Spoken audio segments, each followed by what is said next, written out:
Good morning. It is Friday, December 30th. I'm Abby Huntsman, and this is a Fox News alert breaking overnight. It happened again. An officer is shot in the line of duty. We have the latest on his condition at this hour and what prompted that shooting.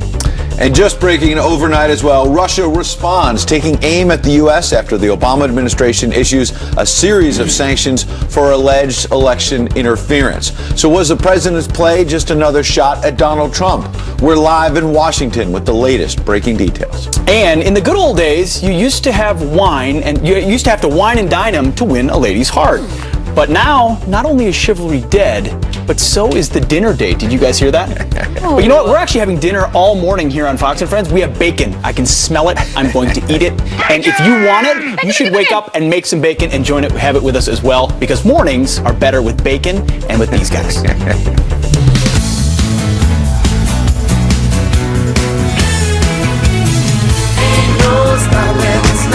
About their New Year's resolution. All people that are cooler than us. Isn't there a huge, people on but there's a huge conflict here, isn't there? What is it? We're just going to be piling on the bacon as we talk about New Year's resolutions. No, you do. I mean, come on. You pile it all in 2016 and then you improve in 2017. Yeah. So do it now while you Just can. a little bacon now. Have you guys figured out your New Year's resolutions yet? No, I'm not doing it. We're going to work on it. Well, before the end of the show, we've got to figure it out. Oh, are we? Yeah, send us your New Year's resolutions, Send us yours. please. Help us out, because we haven't decided yet. All right, turns out we actually have news to cover today, too. There's a Fox News alert.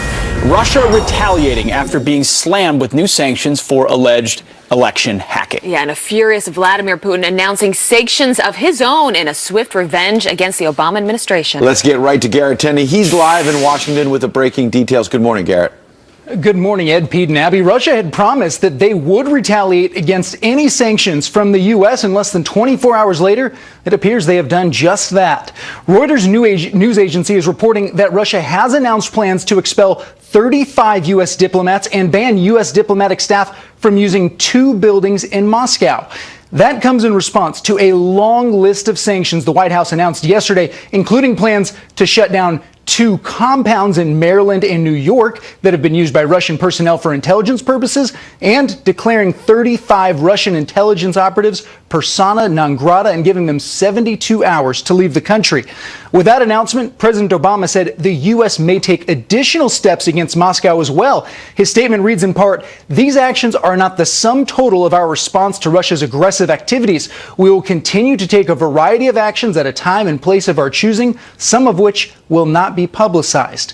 Russian officials widely mocked the president's announcement, including Russia's UK embassy, which tweeted, "President Obama expels Russian 35 diplomats in Cold War deja vu, as everybody, including American people, will be glad to see the last of this hapless administration. Lame duck." As for the incoming president-elect, Donald Trump, who has long questioned the intelligence community's findings of Russian interference surrounding the election, said in a statement, "It's time for our country to move on to bigger and better things.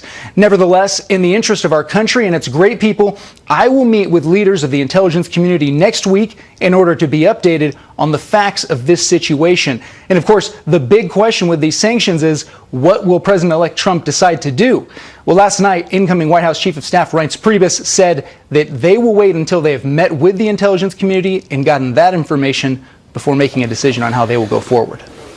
Back to y'all. All right. Thank you, Garrett. Thanks, Garrett. Appreciate it, Garrett. As Pete was saying, serious intellectual thinkers are rolling over in their grave this morning when you see this tweet of a lame duck. I mean, is this really how we're doing diplomacy? It's modern diplomacy. But I think what's important to clarify here is, yes, we're looking into, no one wants or believes that there should be foreign interference in our elections. But let's be clear up front. The election itself was not hacked. According the to vote count was not hacked. According to who? According to President Obama. Exactly. According to this administration. Even President Obama has said not that. a single vote was affected by what Russia did in its actual implementation. Yeah. Now, were they trying to tamper with our process and our legitimacy? Yes, and that's unfortunate. Well, the timing significant. The timing is, because that's the big question, is why are they coming out now with just 3 weeks left in his presidency? Yeah. Here's what Eric Schultz, the White House deputy press secretary, said about that yesterday. The president is leaving office in a couple weeks, but he's the president from now until then. And the president-elect, once he assumes office on January 20th, will be in a position to make these sorts of decisions. Our bottom line is that what Russia has been engaged in over the last few months and years is unacceptable. It's outside the norms of diplomatic behavior, and the president is sending a message today to tell them to cut it out. And that's why he ordered aggressive actions. Well, a couple things. Cut it out. I mean, that doesn't sound. Cut it out didn't Hey, work, Vlad, cut it out. But Eric Schultz, good person, know him. I've worked with him a lot at the White House, and I think what he's trying to say is, yes, they're pushing back now. They're trying to get aggressive, but when we're talking about timing, this hacking situation started some 18 months ago, summer of 2015, roughly. It continued beyond that. But why didn't they do anything sooner if this was such an imperative? Part of it, the White House says, is, look, they didn't want to interfere in the election. They didn't want to pour gasoline on the fire. But if this was going on and it was so awful, so horrible, we needed to, teach Vladimir Putin a lesson. Why did we wait until the final 3 weeks? When you put this together with another story, the Israel resolution story, it looks like a president in the last 3 weeks is not taking bold action, but is trying to salvage a legacy here. Well, and doing the opposite instead. I mean, he's looking political and not salvaging a legacy, just doubling down on a legacy that hasn't been effective.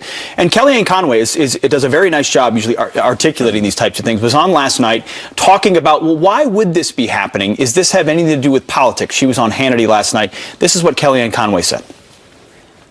I was really disappointed to read in David Sanger's New York Times piece this evening the allegation or the supposition that perhaps one reason that these sanctions are taking place is to, quote, box in President-elect Trump, forcing him to take a position or otherwise once he takes office. I hope that this isn't motivated by politics even a little bit. I would say it's just remarkable to me that we're talking about sanctions against Russia just days after I would call sanctions against Israel. So I think just in the last couple of days, you see this flurry of activity by a tough President Obama as he exits office, and I guess is burnishing those last couple of moments, semicolons worth of his legacy.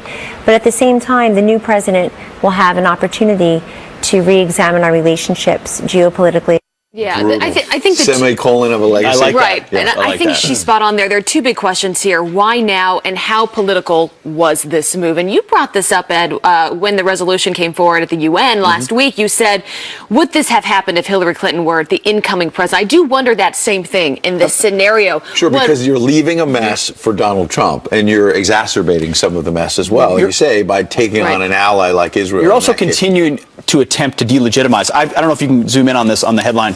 The headline in the New York Times, U.S. punishes Russia over election hacking. I also did label it properly as the failing New York Times. I was wondering, did that come in from the paper I added player? that on top. Yeah, but over election hacking, there was no election hacking. So when you try to... There was hacking of emails. There was of hacking course, of DNC, like no but one's not saying the there wasn't election manipulation result. outside of it. The result itself was not hacked. So we should be very clear about that. But here, also, in fairness what the to media's President going Obama, on he was way ahead of the curve on Russia, wasn't he? Wasn't he Yeah. saying it was our biggest geopolitical... Oh, wait. No, it was the other guy. Watch. Russia, I indicated, is a geopolitical foe. Excuse me, it's a geopolitical foe. And I said in the same paragraph, I said, and Iran is the greatest national security threat we face. In the 1980s are now calling to ask for their foreign policy back because the Cold War's been over for 20 years. This was a really strong moment for Mitt Romney back in that day. But you look back on that, and here you have President Obama trying to get tough on Russia, and you have to wonder, with these sanctions, we've been here before, haven't we? Sure. A few years ago with the Crimea and all that. And we didn't do What anything. did that do? Right. Well, so What the did that 80s want do? their foreign policy back, and you underestimated just how big of a deal Russia and Vladimir Putin turned out to be. And at the time in that debate, isn't it also interesting that President Obama appeared to be like, hey, give Vlad a chance here. Yes, yeah. Like, we can work together. And now you flip it around. They're saying Donald Trump is too close to Vlad. Well, and Putin is a bad guy. Well, wait, in 2012 in that debate, you said we were going to all be friends. Exactly right. And they annex Crimea. They cross red lines and support the Bashar al-Assad regime. We do nothing. Now what we do instead is, for this election violation, is we expel 35 spies from the U.S. and close down 2 compounds. I mean, it's a slap on the wrist diplomatically. It's the type of thing we would have done in the Cold War. Happened all the time. Now this is a big decisive action. No, it's nothing. It's like fixing a broken arm with a Band-Aid. And you think about expelling these diplomats. What is that actually going to do at the end of the day? Yeah. Why not hit on his inner circle? Where is he going to get hit the hardest, right? Isn't that the question? Yeah, absolutely. And these compounds that we're going after, they're sort of mysterious. There's one in Maryland, just outside D.C. You can see it there. I think it's about an hour and a half outside D.C. on the eastern shore of Maryland. Very beautiful area. I've been there many times. I've never been to that compound. I can assure you. Apparently, they've got great parties there. That's they what have they say. brought in Americans, The made Washington them Post is feel a at whole- home, serve them vodka. You know, And it's one like of the one Russian big women party. involved says, we go there because we want to be secret and we want to. What is happening? I just love when do we call things compounds versus houses? You know, I don't know. I'm just saying. Also, it's been in place there. How long has that house been there, filled with I think it's Russians? the late 60s, early 70s, somewhere in that range. So why are we? That is the No, these why are- are we doing something about this now? What is that ultimately? What impact is that going to have on our relationship with Russia? None. Yeah. I mean, At the end of the day. negligible, because they're going to retaliate, as they've said, and do the same thing to us, kick out 35 of our spies, CIA agents, or under diplomatic cover, and shut down 2 of our compounds. So it's a tit for tat with no actual consequence.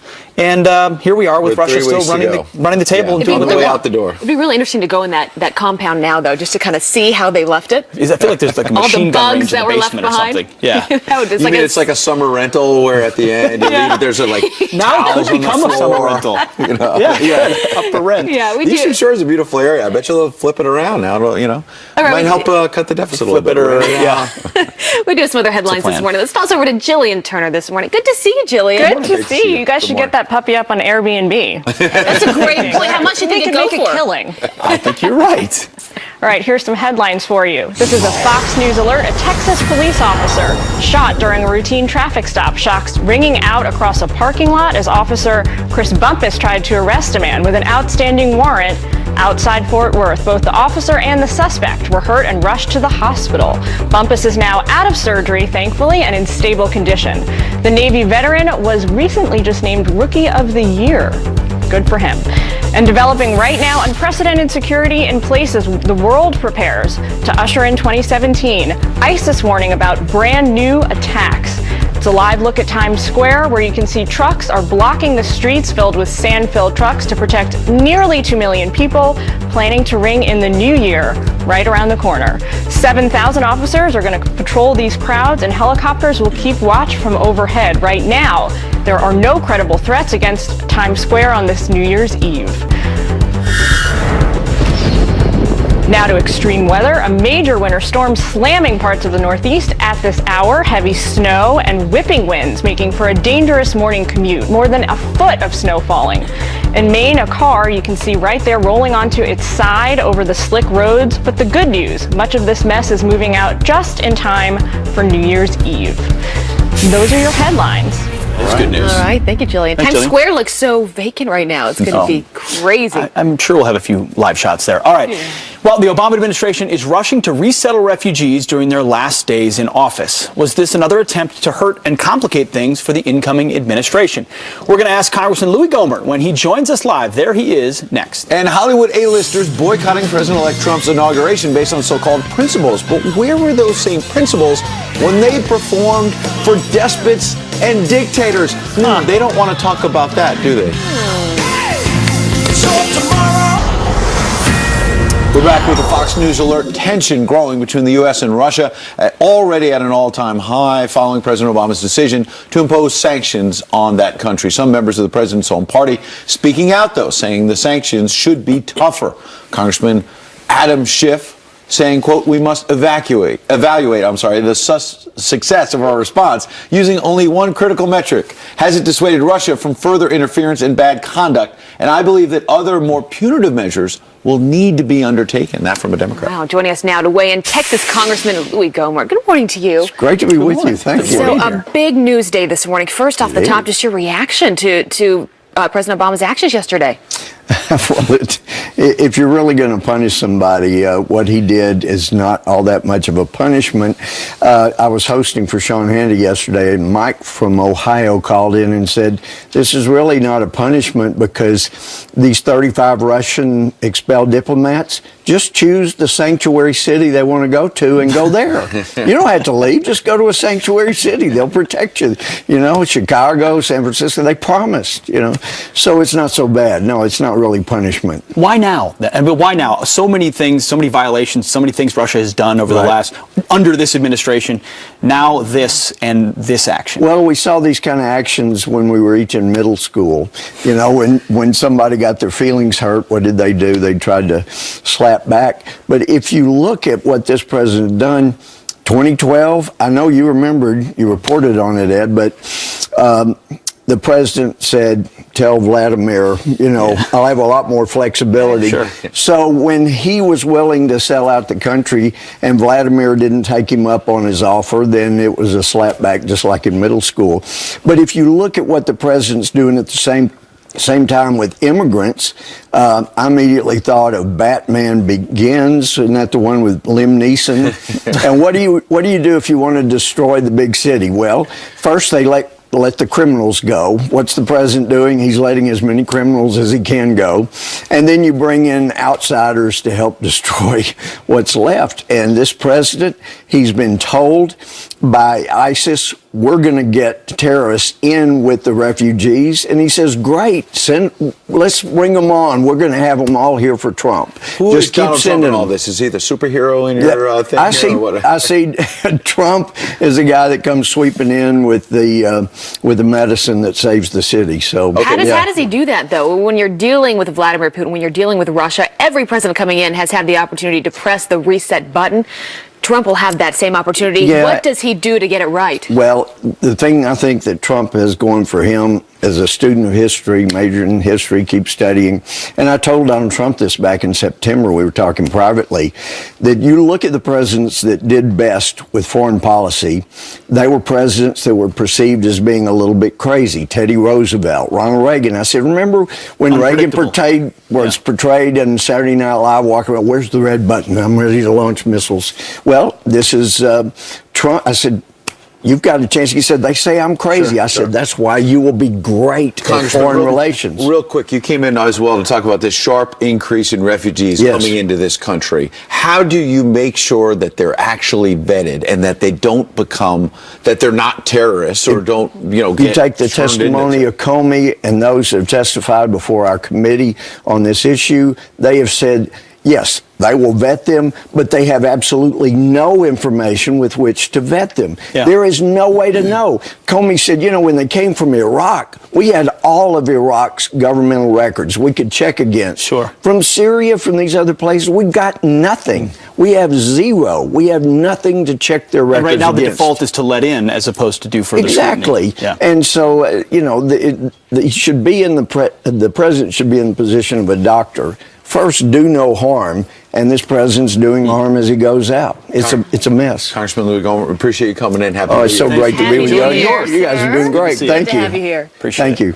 All right, Hollywood A-listers boycotting President-elect Trump's inauguration based on so-called principles. But where were those principles when they performed for dictators and despots around the world? And in the good old days, you used to have to wine and dine them to win a lady's heart, right? But now, not only is chivalry dead, but so is the dinner date. Really? For millennials, that's what they're saying. We're going to look into it. But they like to go to Chick-fil-A, they say. That's the date, apparently.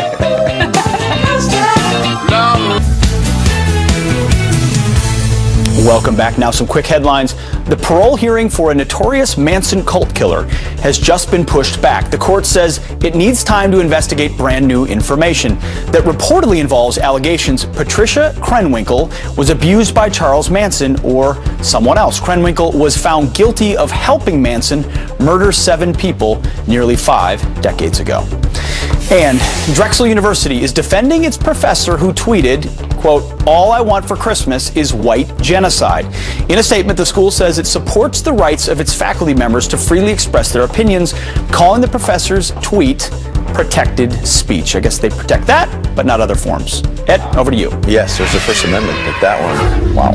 Many celebrities have proudly announced they want nothing to do with President-elect Donald Trump's swearing-in celebrations, something he says he simply doesn't care about. Yeah, he has. In a recent tweet, Mr. Trump said the so-called A-list celebrities are all wanting tickets to the inauguration, but look what they did for Hillary. Nothing. I want the people. But as these stars boycott Mr. Trump, there's no shortage of stars who have performed for thugs, dictators, yet with literal outrage. Yeah, here to weigh in is author of Con Job and editor of ConservativeBlackChick.com, Crystal Wright. Crystal, good morning to you. Good morning, Abby. Good to see Morning, you. So Ed. let's just show you a list of celebrities who have thus far declined to perform at the inauguration. You have Elton John, Celine Dion, Garth Brooks, Gene Simmons, Andrea Bocelli. The list goes on. No surprise here, really, right? I mean, also, as we just mentioned, President-elect Trump says, I could care less about this. No, liberal Hollywood was in the tank for Hillary Clinton, remember? I mean, you had Lena Dunham, the list goes on and on. So it's no surprise that these guys say, oh, you know, we're not going to perform for Trump. We're not going to put country first, right? That's what liberal Hollywood stars do. But as you pointed out in the tease before we started talking, a lot of celebrities don't have any moral high ground or ethics when it comes to making money and performing for Libyan dictator Gaddafi, Beyonce, Usher. They were really happy to perform for Gaddafi. You're right. We have that list, Crystal. Look at this. They performed Gaddafi, Beyonce, Usher, Mariah Carey, Lionel Richie, Nelly Furtado, and 50 Cent as well. How about that? They don't have a problem with that. Performers for Angola President Jose Eduardo dos Santos. They haven't been involved in this Trump deal, but they did perform for him, Nicki Minaj and Mariah Carey. And so, Crystal, what message do you take that from? They're willing to take the money from dictators. But people are outraged about the possibility of performing for a Republican president.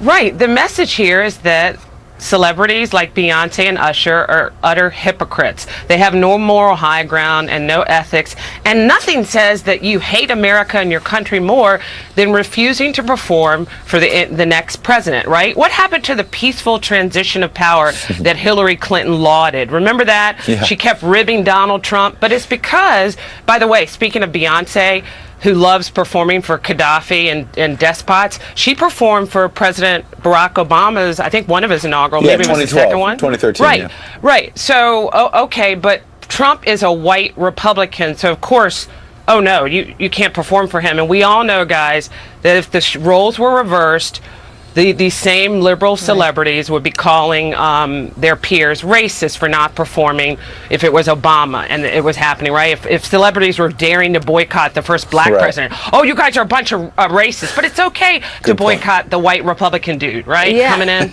You know what? I think he should just get members of our military, so many talented individuals to get up on the stage and perform. I mean, that's what it's all about at the end of the day, and that's what his campaign was about from day one. So we'll see. I've nominated Abby Huntsman, by the way. Crystal, I don't know if you've heard her voice, but we might get her by the end of this show to do it as like just a New Year's surprise. I'm not joking. She's got a great voice. I'm ready, Abby. I want to hear it. Oh, Crystal, I don't think that's ever going to happen. It's good to see you this morning. Have a good New Year.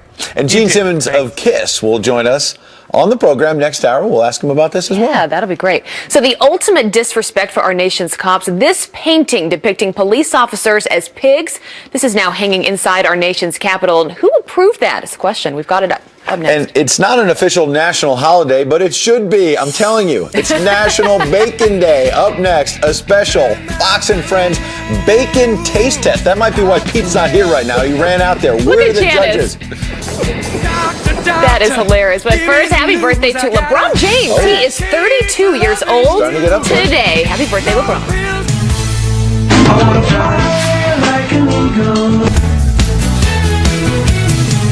15 minutes now, the top of the hour, and an update to a story that we brought you earlier this week regarding fraud in the food stamp program. So we reported that in 2016, $70 million was wasted on food stamp fraud. That was incorrect. The latest information from 2009 to 2011 shows the fraud at 1.3%, which is approximately $853 million for those 3 years combined. Nationally, food stamp trafficking is on the decline. With that, over to you, Ed. Okay, an honest mistake, and you're my friend and colleague, and I support you. One Republican congressman arguing Russia may have actually done the U.S. a favor by exposing the corruption of the Democratic Party. Watch. I'm all for doing what's necessary to protect the election here, but there's no suggestion that Russia hacked into our voting systems or anything like that. If Russia succeeded in giving the American people information that was accurate, then they merely did what the media should have done. Does he have a point, or is he missing the point? Here to debate it, conservative talk show host Dr. Gina Loudon and Democratic strategist Richard Goodstein. Good to see you both. Dr. Loudon, I want to start with you. Isn't this Republican congressman missing the fact, though, that people were harmed here? I mean, the Democratic National Committee was hacked. John Podesta had his email hacked. That seems to get lost in some of those comments. Well, I think it's important to note that John Podesta actually had his email phished, meaning own security blocks or protocol did not preclude him from actually giving up his own password. Sure, but in a his emails phishing, were stolen, expedition. regardless of how it done. His emails were stolen. But We'll no get one to the denies substance of that the email, but they were taken. They were, but this is the thing. No one is denying that they're true. No one is saying that anything that was released is untrue. And you have to consider too, Ed, that there are other sources that collude with the fact that there was a lot of corruption going on within the Democrat Party. There were the James O'Keefe tapes, of course. There was the quid pro quo. Why can none of us say that? Quid pro quo that Fox News uncovered. And so there were a lot of instances that said, hey, there's a lot of corruption going on within the Democrat Party, and the mainstream media was doing nothing to expose it. Richard, your chance to respond. Yeah. Couple things. First, I've heard Gina and other Trump surrogates say that somehow Podesta had this coming. That would be like Richard Nixon saying that, oh, this Watergate break-in was nonsense because if the DNC had only had better security, my goons would never have gotten the materials from the Watergate. That's what we're hearing. One. Two, imagine, Ed, if criminals, Russian criminals, had gone into Trump Towers and stolen Donald Trump's tax returns for the past 20 years and made them public. Would Congressman Frank say, hey, they were just doing what the press should have been doing? What are they saying? That the press should have been stealing? We're using hacking. It's stealing. Is that what they're saying? That the press should be stealing information and putting it out there willy-nilly? I don't think so. I'm going to come back to Richard on the substance of the email so we can get that in there as well. But Gina, there's a fair question there. If the Russians had gone into Trump Tower and stolen the tax returns, you'd be okay with them being put out there?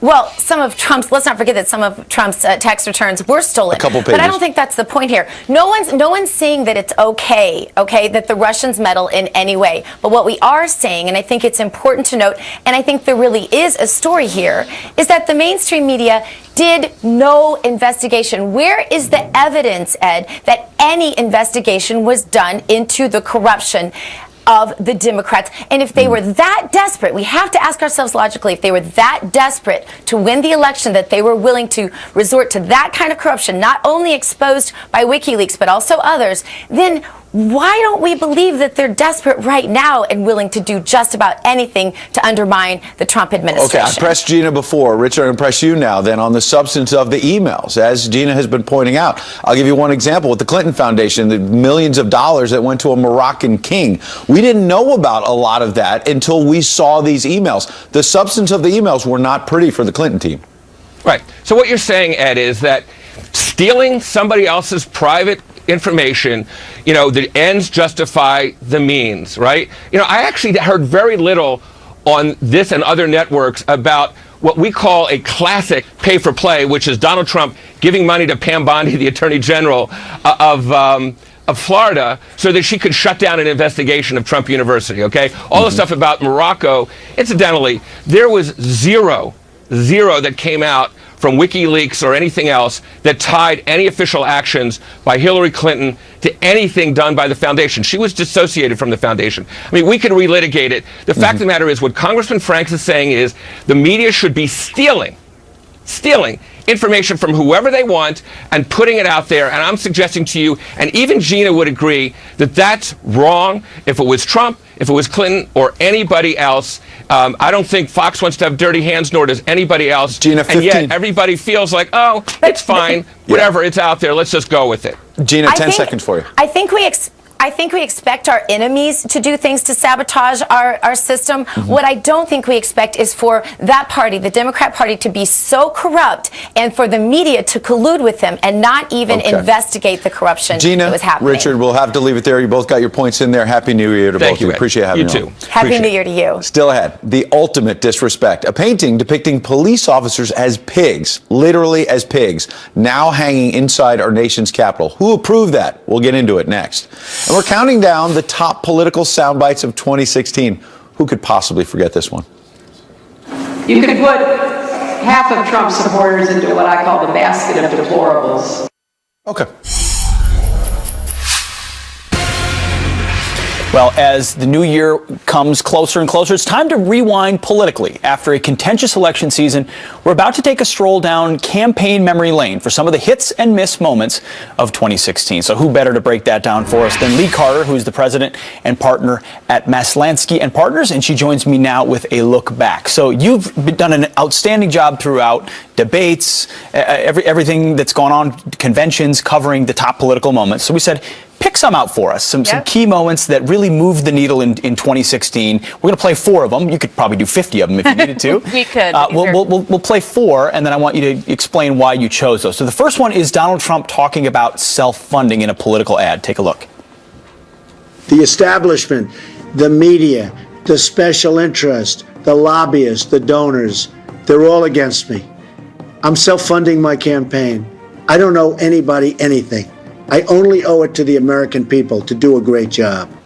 So Lee, interesting pick, not one that would have jumped off the screen to me initially. Why that one? The reason is he had a theme throughout the campaign that he was not the establishment, that he was different, that he was on the side of the people. And that whole message turned into Drain the Swamp. And what I think is so important about this message was this wasn't about Donald Trump the man, this was about a movement against the establishment. And by setting that up, it was a really, really smart strategy. And it continued throughout the campaign, and I think it's one of the reasons that he catapulted to now. Interesting. Straight to camera, straight to the people, eventually became the tagline, Drain the Swamp, which we all heard at the end. But the beginning was, I'm not part of that machine. That's right. I'm detached from it and won't be beholden to it. Interesting. The next one is one we're very familiar with. Let's just go to the clip. You could put half of Trump's supporters into what I call the basket of deplorables. All right, deplorables who are irredeemable. I mean, in many ways, the election was litigated on that. This was an absolute unfortunate moment for Hillary Clinton. I think this was one of the moments that things really shifted in Donald Trump's favor. It's one thing to criticize your opponent, which she did all throughout the campaign. Her whole strategy was Donald Trump is dangerous. But this was criticizing the supporters. And she said I was going to be a president for all Americans. She said that we're stronger together. And you know what?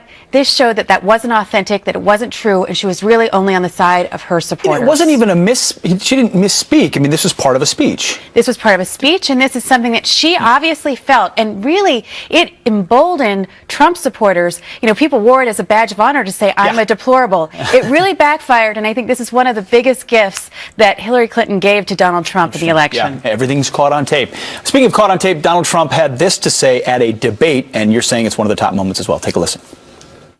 Are you saying you're not prepared now to commit to that principle? What I'm saying is that I will tell you at the time. I'll keep you in suspense. I will keep you in suspense about the election outcome. He was a non-traditional candidate with non-traditional, unexpected answers. What I think is so fascinating about this is he was criticized so widely for this moment. People said over and over again, this isn't right, this isn't fair, and then look at the result. At the end of the day, he wasn't the one that was leaving us in suspense. That's exactly right. The irony of this, sometimes it can't even be written. The fourth and final one for today is a moment that, well, we all remember. It's just a moment. Take a listen. Name a foreign leader that you respect. I guess I'm having an Aleppo moment in the former president of Mexico. But I'm giving you the whole world. I know. Anybody in the world you like. Anybody. Pick any leader. The former president of Mexico. Which one? I'm having a brain. Name anybody. He had that brain moment. He also had the Aleppo moment. There's always one of those. It was really unfortunate for Gary Johnson. Up until that point, we were talking about how much he was going to hurt the candidates. I think at this point, we just realized he wasn't going to be a real threat to either candidate. You're right. The Libertarian candidate had a chance in this election cycle. He gave it away. That's right. Lee Carter, thank you very much for Great to be here. Appreciate it. All right, Bristol Palin calling celebrities sissies for refusing to perform at President-elect Trump's inauguration. Her message to Hollywood next.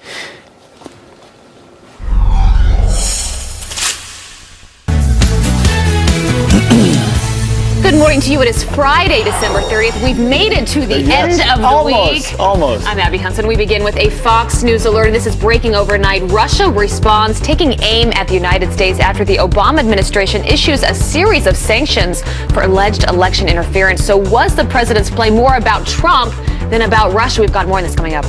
And the ultimate sign of disrespect, a painting depicting police officers as pigs now hanging inside our nation's capital. Who in the world approved that? We are going to take a closer look. And Hollywood A-listers being called sissies for refusing to perform on Inauguration Day for Donald Trump. One of those celebrities not available? KISS frontman Gene Simmons. What's he doing instead? We'll ask him live, because mornings are better with KISS. Yes.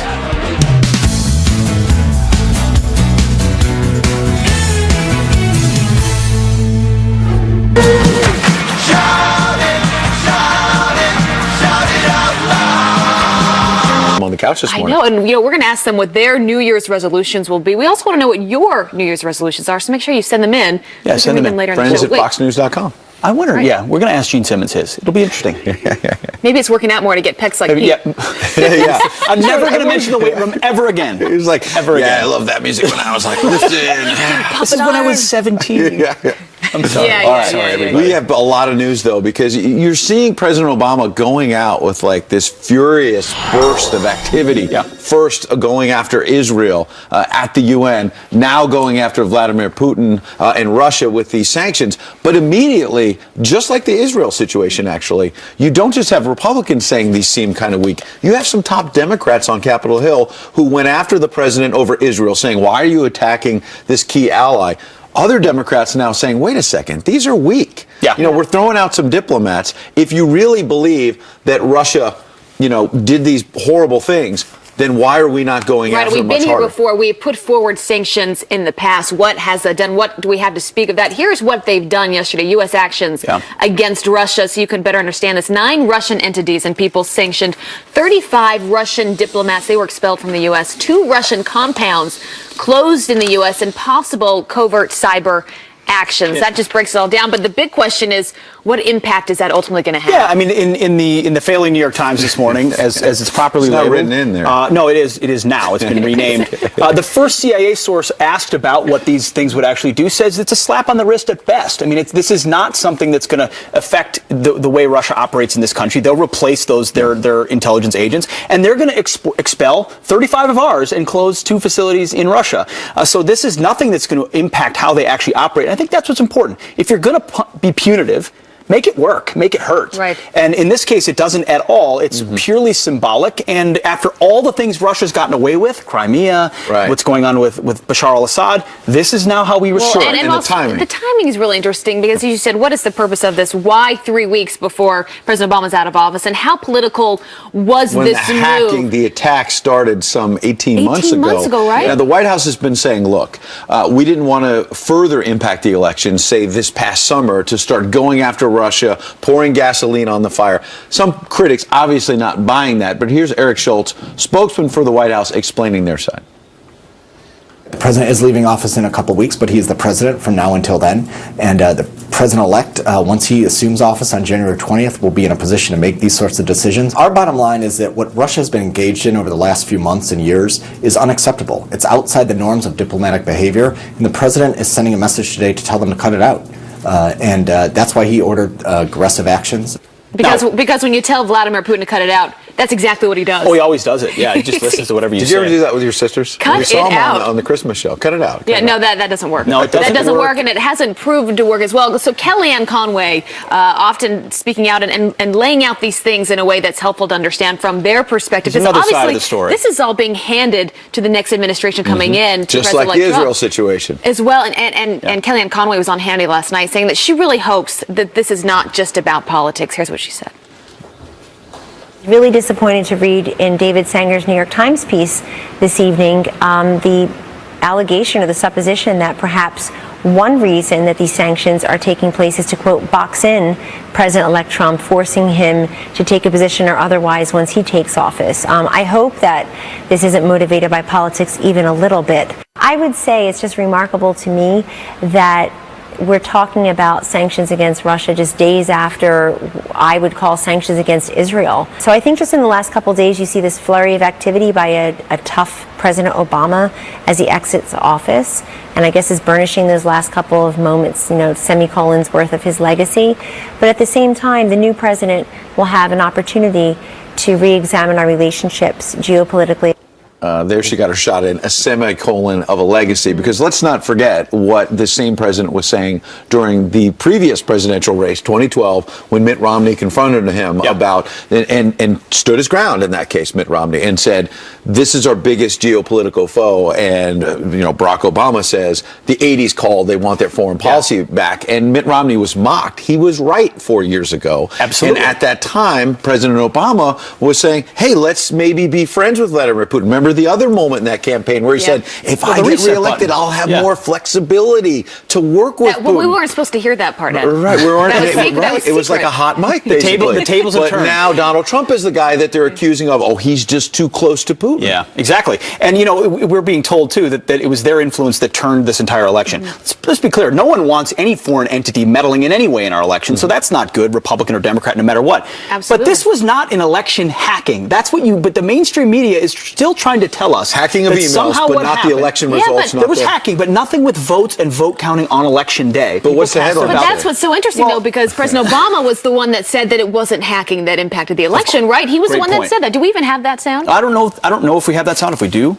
we'll play it, but I don't think we do. But we do have headlines from different newspapers today still using the phrase election hacking. Look at that. The failing New York Times says Obama strikes back at Russia for election hacking. USA Today, election hacking. ABC News, election hacking. It's hacking related to Can I give you the other side of the story? Yes. The New York Times. But yours doesn't say the failing. Yours doesn't. Yeah, the other. Ed is a newsman. Does it say something different in yours? It just says the New York Times. I don't know. It didn't come in. The paper boy didn't bring it in at the hotel. So that's it. But your point is valid. And we do have the sound now of President Obama saying just a few weeks ago that it wasn't hacking that impacted this election. Let's play that. I can assure the public that there was not the kind of tampering with the voting process that was a concern and will continue to be a concern going forward, that the votes that were cast were counted. They were counted appropriately. We have not seen evidence of machines being tampered with. So that assurance I can provide. You can see how tortured his answer kind of was in terms of, because he was admitting there, this at the end of the day didn't impact the actual election results. But isn't that what he said yesterday, though, the reason why they put forward these sanctions? Well, that they were trying to interfere and meddling. Is right. But at the end of the day, President Obama himself at that news conference acknowledged it didn't change the election results. And the Fox poll, if you look at it, I've got the numbers here, the effect of Russia's attempts to influence the presidential election using these cyber attacks, no real effect. 59% helped Trump, 32%. So look, in the days ahead, when he takes office, Donald Trump will have to deal with this. Yeah. He's going to have an early decision. And that's what Kellyanne Conway was talking about. This is a little bit of a trap by the Obama administration, because the new president will have to decide, do I let these sanctions go forward or do I reverse them? If he reverses them, immediately the Democrats are going to say, you're being nice to Vlad, you're too close to Russia. So it's going to be an early test for him on the foreign policy. Very big and early tests on substance. It's not about slaps on the wrist anymore. This is a new opportunity to engage differently with Russia. You just don't want these roadblocks being thrown up in the last 3 weeks, which is why I think it's so unfortunate. And that seems a lot of people are saying that's exactly what this is, just some landmines to leave for President-elect Donald Trump. We got to get to some other headlines this morning, and Jillian Turner is here this morning with some Good to see you, Jillian. Good to see you guys. I'm going to be reporting on what you guys say off mic all morning. All right. So we're excited about that. Folks at home want to know. Hot mic. And I got the info. We're going to turn to some headlines now with a Fox News alert. The Texas police officer shot during a traffic stop was hit by his partner's bullet. It turns out Officer Chris Bumpus shot in the stomach as he tried to arrest a man with an outstanding warrant just outside Fort Worth. His partner opening fire on the suspect as he attacked Bumpus. Both were found wounded. Bumpus is now out of surgery, thankfully, and in stable condition. As you know, he's a Navy veteran who was just named Rookie of the Year by his department. So congratulations on that. We hope he gets better soon. Unprecedented security now in the works for Times Square on New Year's Eve as ISIS warns of new attacks. This is a live look at Times Square just around the corner, where you can see sand-filled trucks will be blocking streets to protect the nearly 2 million folks who are planning to ring in their new year there. 7,000 police officers will patrol the streets as helicopters keep watch from overhead. Right now, there aren't any credible threats against Times Square in particular, but police are warning folks about the concern over lone wolf attacks. And a manhunt ramping up at this hour for an escaped inmate right here in New York City. The police say you'll know if you spot 31-year-old Daniel Ortiz because he's still wearing his leg shackles.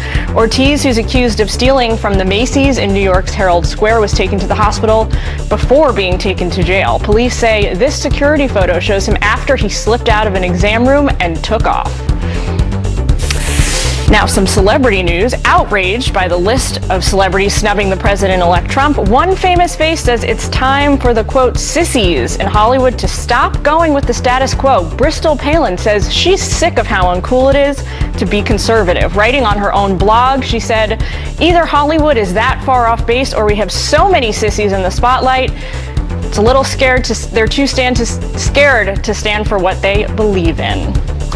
Those are your headlines. There's no sissies at Fox News, though. Yeah, that's right. That is true, including you, Jillian. Thank you, Jillian. All right. Appreciate it. Now, there's this painting hanging in the U.S. Capitol. We've just learned about this, and it depicts police officers as pigs in a year when 135 officers were killed in the line of duty. 64, by the way, were shot. You can see the painting there.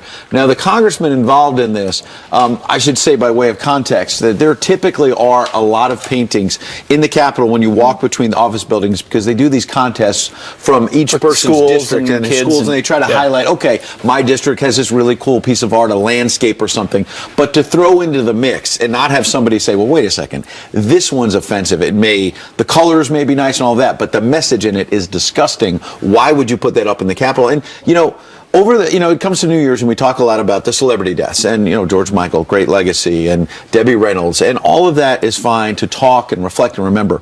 But how often do we or anyone, how much time do we spend on the police officers who try to protect us and were killed? Over 100 of them this year. Well, not just them. I mean, even their family members, where they have to kiss them goodbye every morning, knowing that they could be in harm's way. They don't know what could happen. We said these numbers: 135 of cops that were killed in line of duty just this past year, 64 cops that were killed by shooting alone. So instead, let's throw a painting up that depicts them as pigs. If there's one place where they should be reflected positively, it's of course our Capitol and the folks that are supposed to have their back. But hopefully that changes by shining a light on it. All right, icy relations between the Obama administration and Moscow getting worse. So where does this leave President-elect Trump when he takes office? Former UN Ambassador John Bolton is going to weigh in next.